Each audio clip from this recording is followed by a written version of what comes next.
Hello வணக்கம். இது உங்கள் சிவி ஜோன். சொல்லலாம் எப்படி இருக்கீங்க? இன்னைக்கு பார்த்தீங்கன்னா தரமான சூப்பரான 4வது வாரத்தோட 2வது நாள் நைட் ஓட் ரிசல்ட்ஸ் தான் பார்க்க போகிறோம். அதுக்கு முன்னாடி பார்க்குற எல்லாரும் நம்மளோட சேனலை சப்ஸ்கிரைப் பண்ணிட்டு பாருங்கள். நிறைய பேர் நல்ல சப்போர்ட் கொடுக்குறீங்க, ரொம்ப ரொம்ப நன்றி. நேற்று இன்றைக்கி நல்ல ஒரு சப்போர்ட் கொடுக்குறீங்க, தொடர்ந்து சப்போர்ட் கொடுத்துட்டே இருங்க. மறக்காமல் லைக் பண்ணிட்டு பாருங்கள். இப்போ வாங்க அந்த வீடியோக்குள்ளே போகலாம். அதுக்கு முன்னாடி சூப்பராக பிரம்மாண்டமாக வைல்ட் கார்டு என்ட்ரி ஆரம்பிச்சாச்சு. ஏன்னா நம்ம வந்துட்டு போன வாரத்துலேருந்து வெயிட் பண்ணிட்டு இருந்த அந்த வைல்ட் கார்டு என்ட்ரிக்காக தான். அந்த வைல்ட் கார்டு என்ட்ரி ஸ்டார்ட் ஆகிடுச்சு. ரொம்பவே சந்தோஷமாக இருக்குது. ஃபஸ்ட்டு வந்துட்டு திவ்யா கணேஷ் சூப்பராக ரொம்ப போல்டாக பேசியிருந்தாங்க. ரொம்ப அழகாக இருந்தது. ரொம்ப போல்டாக தெளிவாக நிதானமாக நெத்தியடியில் அடித்த மாதிரி இருந்தது. இவங்க பேசுறதை பார்க்கும்போது, இவங்க குரலை பார்க்கும்போது விஜய் பார்வதிக்கு பயங்கரமான டஃப்பான ஒரு பிளேயராக இருப்பாங்க அப்படின்ற மாதிரி தோணுச்சு. ரெண்டாவது பார்த்தீங்கன்னா பிரஜன் உள்ளே வந்தாப்புல. ஸோ வந்தவொடனே வார்னிங் கொடுத்தாரு. அதுவும் பேசுகிறவங்களுக்கு மரியாதையே இல்லை அப்படின்ற மாதிரி சொல்லும்போது தெரிஞ்சு போச்சு கமருதீனுக்கு ஒரு நல்ல ஒரு டஃப்பான ஒரு கண்டஸ்டண்ட்டாக இருப்பார் அப்படின்ற மாதிரி. ஸோ கண்டிப்பாக பிரஜனுக்கு வந்துட்டு நல்ல ஒரு சப்போர்ட் இருக்குது. அவர் வந்து ரொம்ப வருஷமாக இண்டஸ்ட்ரியில் இருக்கார். எனக்கு ரொம்ப பிடித்த நபர். பார்க்கலாம் என்ன அவர் வந்து இந்த பிக் பாஸ் வீட்டுக்குள்ளே பண்ண போகிறார் அப்படின்ட்டு. இன்னும் அமித், சாண்ட்ரா, அதுக்கப்புறம் வந்துட்டு வேறு யார் வரப்போகிறாங்கன்னு தெரியல. ஸோ இவங்க 4 பேர் தான் இது வரைக்கும் கன்ஃபார்மாக இருக்காங்க. ஸோ நீங்கள் சொல்லுங்கள், இந்த 4 பேர் எனக்கு ரொம்ப பிடித்தவங்க இவங்க தாங்க சம்பவம் பண்ண போகிறாங்க. நீங்கள் யாரை சொல்லுவீங்க? மறக்காம சொல்லுங்கள். ரெண்டாவது பார்த்தீங்கன்னா சூப்பர் டிலக்ஸ் ஃபேமிலி செம்ம மாதம் ப்ளே பண்ணி வின் பண்ணியிருக்காங்க. அதில் முக்கியமாக கானா வினோத் செம்ம பர்ஃபார்மன்ஸ் பண்ணார். அதுக்கப்புறம் நம்ம கனி செம்மையாக பண்ணாங்க. எஃப்ஜேவும் சூப்பராக பண்ணார்.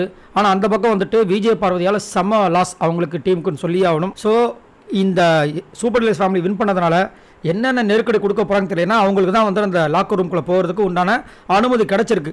ஸோ 1000 பாயிண்ட்ஸ் வச்சு அவங்க ட்ரெஸ்ஸை எடுத்துகிட்டு மீதி ஏதாவது பாயிண்ட்ஸ் இருந்ததுன்னா மற்றவங்க ஆப்போசிட் டீமில் இருக்கிற ட்ரெஸ்ஸை எடுத்து வச்சு இல்லை அவங்களோட திங்ஸை வச்சு ஏதாவது விளையாட காமிக்க போகிறாங்களோ தெரியல. பண்ணால் செம்ம மாதம் இருக்கும். பார்க்கலாம் என்ன நடக்குதுன்னு. மூணாவது பார்த்தீங்கன்னா வினோத்துக்கும் திவாகருக்கும் இன்றைக்கி செம்ம ஃபைட் நடந்துச்சு. இதில் யார் பக்கம் உண்மையிலே நியாயம் இருக்குது, யார் மேலே தவறு இருக்குன்றதை மறக்காமல் கேட்க சொல்லுங்கள். ஒரு சில பேர் திவாகர் வினோத் அப்படின்னு போட்டுறீங்க. கொஞ்சம் விலாவரியா திவாகர் தான் கரெக்டு, வினோத் தான் கரெக்டு அப்படின்ற மாதிரி சொல்லுங்கள். அடுத்தது பார்த்தீங்கன்னா கேப்டனை பற்றி சொல்லுங்கள். கேப்டன் என்னை பொறுத்த வரைக்கும் ரொம்ப பயாஸ்டாக இருக்க மாதிரி இருக்குது. அதுலேயும் குறிப்பாக வந்து விஜய் பார்வதிக்கு அகேன்ஸ்டாக, திவாகருக்கு அகேன்ஸ்டாகவே இருக்குது. சொம்பு தூக்குறார் ஃபுல்லாக அந்த அன்பு கேங்க்கு. அதை பற்றி உங்களோட கருத்தை சொல்லுங்கள். இப்போ வாங்க அந்த அனலைசிஸ் வீடியோக்குள்ளே போகலாம். ஃபர்ஸ்ட் பிளேஸில் யாருக்கு அப்படி பற்றி நம்மளுடைய கானா வினோத் இருக்கார். இவர் எவ்வளோ ஓட்ஸ் வாங்கியிருக்காரு அப்படி பார்த்தீங்கன்னா 87,293 ஓட்ஸ் வாங்கியிருக்காரு. ஓட்டிங் பர்சன்டேஜ் பார்த்தீங்கன்னா 37.64. அட்டுங்க அப்பா, இன்னும் அவ்வளோ ஓட்டு யாருக்குமே வந்ததில்லைப்பா இந்த சீசன். இல்லை இவருக்கு மட்டும் எப்படி இவ்வளோ ஓட்டு வருதுன்னு உண்மையிலேயே ரொம்ப ஆச்சரியமாக இருக்குது. அது மட்டும் இல்லாமல் இவரோட திறமைகள் அதிகம். ஏன்னா கானா பாட்டு உடனே வந்து மெட்டு எடுத்து பாடுறதுல உண்மை சாதாரணமான விஷயம் கிடையாது. நம்ம திறமையான ஒரு போட்டியாளர். அதுவும் இந்த டாஸ்க்கு இன்றைக்கி வீக்லி டாஸ்க்கை வந்து ஃபஸ்ட் ரவுண்டில் வந்துட்டு செம்ம மாதம் டப்பு டிப்புன்னு வச்சார். அது பார்க்கறதுக்கு உண்மையிலேயே சூப்பராக இருந்துச்சு. உண்மையிலேயே திறமையான ஆள் தான். அதேமாதிரி அந்த விசில் சவுண்டில் வந்து பாட்டு பாடுறதுக்குலாம் நிறைய பேர் ஃபேன்ஸாக இருக்காங்க. என்ன ஒன்று, கொஞ்சம் ஆணவம் இருக்குது. அது மட்டும் இல்லாமல் இலக்காரம் இருக்குது. ஆணவம் கூட கம்மி தான், ஆனால் இலக்காரம் எக்கச்சக்கமாக இருக்குது. குறிப்பாக கானாவினத்தை பார்த்து பொறாமல் இருக்குது. அவரை வச்சு ஏதாவது வந்துட்டு வெளியில் தெரியும்னு நினச்சி பண்ணுறாரான்னு தெரியல. ஆனால் விக்கல் சக்கரம் கரெக்டான ஒரு பாயிண்ட் சொன்னார். என்னென்னா விஜய் சேதுபதி சொன்னதுக்கு அப்புறமா தான் நீங்கள் அதிகப்படியாக இவரை ட்ரிகர் பண்ணி வெளியில் தெரியும்னு நினச்சி பண்ணுறீங்கன்னு தோணுது அப்படின்ற மாதிரி சொல்லியிருந்தாப்புல. அதை கொஞ்சம் கம்மி பண்ணால் கண்டிப்பாக கானாவோட வேறு மாதிரி வெறித்தனமான சம்பவங்களை பண்ணக்கூடிய ஒரு ஆளாக வருவார். டாப் 5ல் அவரோட பேர் பொறிக்கப்படலாம். ஏன்னா ஓட்டு செம்ம மாதம் வந்துட்டுருக்கு. இவரை பற்றி என்ன நினைக்கிறீங்கிறத சொல்லுங்கள். ரெண்டாவது பிளேஸ் பார்த்தீங்கன்னா கமருதீன் இருக்கார்.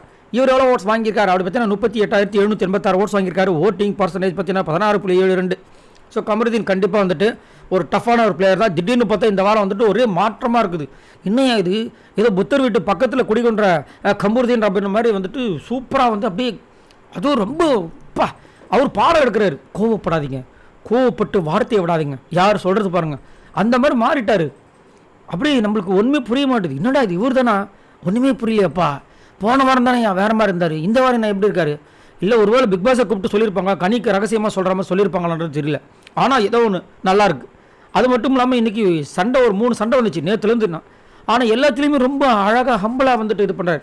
அது கொஞ்சம் இதுவாக இருந்துச்சு. அது மட்டும் இல்லாமல் பார்வதி சொல்கிற மாதிரி டூவல் லவ் வந்து ஸ்ட்ராட்டஜி யூஸ் பண்ண போகிறாரோ அரோரா பக்கமும் விஜய் பார்வதி பக்கமும் அப்படின்ற மாதிரி ஒரு டவுட் இருக்குது.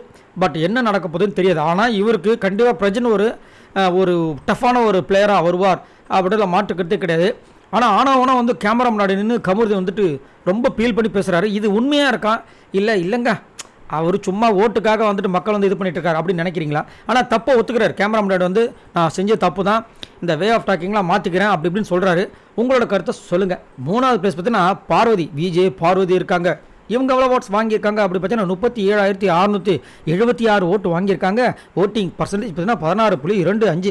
மேலே இருக்கிற கமருதீனுக்கும் பார்வதிக்கும் பார்த்தீங்கன்னா வெறும் 1000 ஓட்டு தான் டிஃப்ரெண்ட். ஆனால் பார்வதிக்கும் காணாமத்துக்கும் கிட்டத்தட்ட 50,000 ஓட்டு டிஃப்ரெண்ட். ஐயம்மா என்னடா இது அப்படின்ற மாதிரி இருக்குது.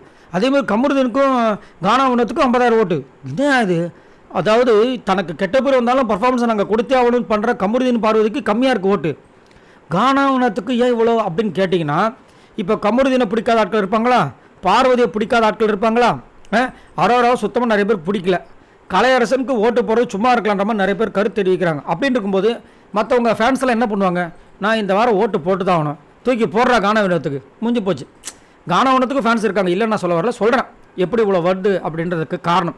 ஸோ விஜய் பார்வதி இன்றைக்கி ஃபுல்லாக வந்து செம்ம மாசான சம்பவம் பண்ணாங்க. ஆனால் கொஞ்சம் காதில் ரத்தம் வர அளவுக்கு கத்திக்கிட்டே இருந்தாங்க. அதேமாதிரி பிரவீனை வந்துட்டு நிறைய பேர் சொல்கிறாங்க, ஏங்க இப்போ தாங்க ஒரு கேப்டனாக வந்தார், எதுக்கு இந்த அம்மா இந்த மாதிரி எல்லாத்துக்குமே வந்து தொல்லை கொடுக்குற மாதிரி பேசுகிறாங்க அப்படின்னா, அந்த மாதிரி கொடுக்கும்போது தான் ஒரு விஷயம் வெளியே வந்துச்சு. என்னென்னா நேற்று வந்து சாரி கேம் சாரி சொல்ல சொல்லி ஓவராக வந்து நாட்டாமல் பண்ணார் இந்த பிரவீன்.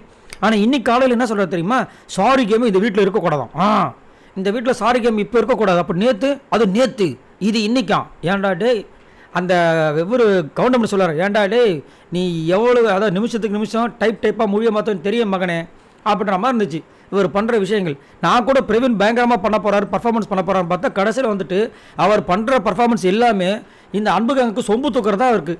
ஏன்ப்பா உங்களுக்கு இந்த வேலை, எவ்வளோ கஷ்டப்பட்டு நான் வந்து ஆர்மியாக மாற போகிறேன், ஆர்மி மேஜராக மாற போகிறேன் அப்படிலாம் சொன்னீங்களேப்பா, கடைசியில் செக்யூரிட்டி மாதிரி பண்ணிட்டு இருக்கீங்களாப்பா இந்த அன்பு கேங்குன்ற மாதிரி இருந்துச்சு.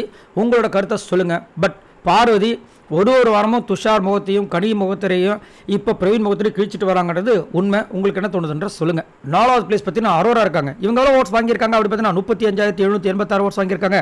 Voting percentage 15.43. அரோரா அவங்களுடைய சோக கதை இன்றைக்கி தான் வந்து சொல்லியிருந்தாங்க. ஸோ ஒருவேளை அரோரா வெளியே போயிடுவாங்களோ, இன்னும் திடீர்னு இவங்களோட வந்து கதையை சொல்லியிருக்காங்க அப்படின்னு நீங்கள் நினச்சிங்கன்னா மீதி இருக்கிறது இவங்க மட்டும் தான் நினைக்கிறேன். அதனால தான் இன்றைக்கி வந்து அவங்களுடைய சோக கதை சொன்னாங்க. ஆனால் எனக்கு அதை பார்க்க கூட தோணலை. ஏன்னா அவங்களோட விஷயங்கள் எல்லாமே வந்துட்டு உள்ளே வரும்போது ஒரு பேச்சாக இருக்குது, இப்போ பண்ணுறது ஒரு பேச்சாக இருக்குது. திடீர்னு பார்த்தா திவாகர் கிட்ட ரொம்ப ஓவராக வந்து அவனை இணக்கமாக இருக்கிற மாதிரி, அப்படியே வந்துட்டு சொம்பு தூக்குற மாதிரி, ரொம்ப பாசமாக இருக்க மாதிரி நடிக்கிறாங்க. ஏன் எல்லாம் ஓட்டுக்காக தான், எல்லாம் ஒரு ஜான் வயிற்றுக்காக தான் சார் அப்படின்ற மாதிரி வந்துட்டு ஓட்டுக்காக இப்படியா பண்ணுறது அப்படின்ற மாதிரி இருக்குது. ஆனாலும் வந்துட்டு ஒரு சில இடங்களில் இன்றைக்கி வந்து வினோத் இந்த மாதிரி பேசும்போது கொஞ்சம் அப்படியே தட்டிலாம் கேட்குற விஷயங்களை பார்க்க முடிஞ்சுது. பட் இருந்தாலும் நிறைய பேர் இனிமேல் வந்துட்டு அரோரா வெளியே போகட்டும், ஆதரவு வெளியே போயிட்டாங்களே அடுத்தது இவங்க தான் அப்படின்ற மாதிரி சொல்கிறாங்க. உங்களோட கருத்தை சொல்லுங்கள். 5வது பிளேஸ் பார்த்தீங்கன்னா கலையரசன் இருக்காப்புல. இவர் எவ்வளோ ஓட்ஸ் வாங்கியிருக்காரு அப்படி பார்த்தீங்கன்னா 32,377 ஓட்ஸ் வாங்கியிருக்காரு. ஓட்டிங் பர்சன்டேஜ் பார்த்தீங்கன்னா 13.96. ஸோ கலையரசனை பற்றி என்ன நினைக்கிறீங்கன்ற சொல்லுங்கள். அவர் பார்க்குற பார்வையில் வந்து உங்களுக்கு என்ன தோணுதுன்னு சொல்லுங்கள். எனக்கு பதறுது, டப்புன்னு அந்த மொழி வந்து வெளியே வந்து விழுந்துருமோ அப்படின்ட்டு அந்த மாதிரி பார்க்குறாரு. அப்படியே ஒரு பார்க்குற விதமே பயமாக இருக்குது, என்னடா இது அப்படின்ட்டு. அது மட்டும் இல்லாமல் நல்ல திறமையான ஒரு போட்டியாளர் தான், நல்ல ஒரு அப்சர்விங் பவர் இருக்குது. ஆனால் எதையுமே வெளியே காட்ட மாட்டார். எவ்வளோ பெரிய ஒரு அகோரியாக தன்னை வந்து வெளியில் காமிச்சிக்கிட்டு இப்போ உள்ளே வந்திருக்காரு. நிறைய எக்ஸ்பெக்டேஷன்ஸ், நாட்டுப்புற கலைஞர் அது இதுன்னு. ஆனால் ஒன்றுமே வெளியே வரல. ஒரே ஒரு நாள் நாட்டுப்புற டான்ஸ் வந்து சொல்லி கொடுத்தாரு, அதோட அவ்வளோதான். நேற்றே அவர் முடிவு பண்ணியிருப்பார், இதுக்கு மேலே நான் காட்டினா என்ன காட்டாட்டி என்ன அப்படின்னு. இதுக்கு முன்னாடி மட்டும் காட்டினீங்களா அப்படின்னு நிறைய பேர் கருத்து தெரிவிக்கிறாங்க. ஸோ கலையரசன் எனக்கு தெரிஞ்சு இந்த வாரம் வந்துட்டு ஹூ அப்படின்ற மாதிரி தான் இருக்குது. அதுதான் வந்து பிளானாக இருக்குன்ற மாதிரி தோணுது நேற்று நடந்த விஷயங்கள்லாம் பார்க்கும்போது. ஸோ இவங்க எல்லாரும் மொத்தமாக வாங்கின ஓட்ஸ் இது வரைக்கும் பார்த்தீங்கன்னா 2,31,918 ஓட்ஸ் வாங்கியிருக்காங்க. ஸோ இந்த வாரம் கண்டிப்பாக கானாவினோத் தான் வந்து டாப்பில் இருக்கார். கண்டிப்பாக வந்துட்டு ஒரு சம்பவம் பண்ண போகிறாரு. கண்டிப்பாக இது வரைக்கும் யாரும் வாங்காத ஓட்டை வாங்க போகிறார். ஏன்னா மொத்தமாக இருக்கிறவங்க எல்லாரோட ஃபேன்ஸை வந்து ஓட் பண்ணணும். ஆனால் இங்கே 5 பேர் தான் இருக்காங்க, அதுவும் பிடிக்காத நபர்கள் வேறு இருக்காங்க. அப்படின்னும் போது கானாவினத்துக்கு கண்டிப்பாக ஓட்டு நிறையா வரும். ஸோ உங்களோட கருத்தை சொல்லுங்கள். அதே மாதிரி வயல் கார்டு பற்றி நீங்கள் என்ன நினைக்கிறீங்க? வயல் கார்டில் வந்தவங்களை யார் சம்பவம் பண்ண போகிறாங்க? மறக்காமல் கமெண்ட்ஸ் பண்ணுங்கள். பாய் நண்பர்களே.